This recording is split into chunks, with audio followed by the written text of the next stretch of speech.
ఏది అయినా ట్రై చెయ్యి ఆచి చికెన్ మసాలా. ఆచి చికెన్ మసాలా. స్పోర్ట్స్ డ్రామాగా తెరకెక్కుతున్న పెద్ది గురించి మాట్లాడుకున్నాం కదా. ఈ ఒక్క సినిమానే కాదు, అప్కమింగ్ లిస్ట్ లో ఇదే జోనర్ లో మరికొన్ని సినిమాలు రిలీజ్ కి రెడీ అవుతున్నాయి. సీనియర్స్ నుంచి జూనియర్స్ వరకు, ఎమోషనల్ డ్రామాస్ నుంచి యాక్షన్ ఎంటర్టైనర్స్ వరకు డిఫరెంట్ జోనర్ సినిమాల్ని స్పోర్ట్స్ బ్యాక్ డ్రాప్ లో తెరకెక్కిస్తున్నారు మేకర్స్. ఈ జాన్రాలో పెద్ది కన్నా ముందే ప్రేక్షకుల ముందుకొస్తున్న సినిమా బైకర్. శర్వానంద్ హీరోగా బైక్ రేసింగ్ నేపథ్యంలో రూపొందుతున్న ఈ మూవీ ఏప్రిల్ 3న రిలీజ్ కానుంది. ఇన్నాళ్ళు బాయ్ నెక్స్ట్ డోర్ ఇమేజ్ తో ఉన్న శర్వ ఈ సినిమాతో డిఫరెంట్ ఇమేజ్ కోసం ట్రై చేస్తున్నారు.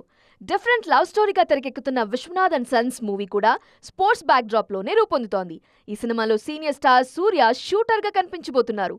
వెంకీ అట్లూరి దర్శకత్వంలో తెరకెక్కుతున్న ఈ మూవీ జూలైలో ప్రేక్షకుల ముందుకి రానుంది. యంగ్ హీరో బెల్లంకొండ సాయి శ్రీనివాస్ కూడా ఓ స్పోర్ట్స్ డ్రామాలో నటిస్తున్నారు. చాలా రోజుల కిందట అనౌన్స్ చేసిన టైసన్ నాయుడు సినిమాలో బాక్సర్ పాత్రలో నటిస్తున్నారు. యాక్షన్ జాన్రాలో తెరకెక్కుతున్న ఈ మూవీలో స్పోర్ట్స్ బ్యాక్ డ్రాప్ కూడా కీలకమే అనే టాక్ వినిపిస్తోంది. గతంలో బాక్సింగ్ నేపథ్యంలో గనీ సినిమా చేసిన వరుణ్ తేజ్ లాంగ్ గ్యాప్ తరువాత మరోసారి స్పోర్ట్స్ డ్రామా చేయడానికి గ్రీన్ సిగ్నల్ ఇచ్చారు. సెట్స్ మీద ఉన్న కొరియన్ కనకరాజు మూవీ తరువాత వాలీబాల్ నేపథ్యంలో ఓ సినిమా చేయడానికి రెడీ అవుతున్నారు. వీటితో పాటు మరికొన్ని సినిమాలు కూడా ఇదే జాన్రాలో ఆడియన్స్ ముందుకొచ్చేందుకు రెడీ అవుతున్నాయి.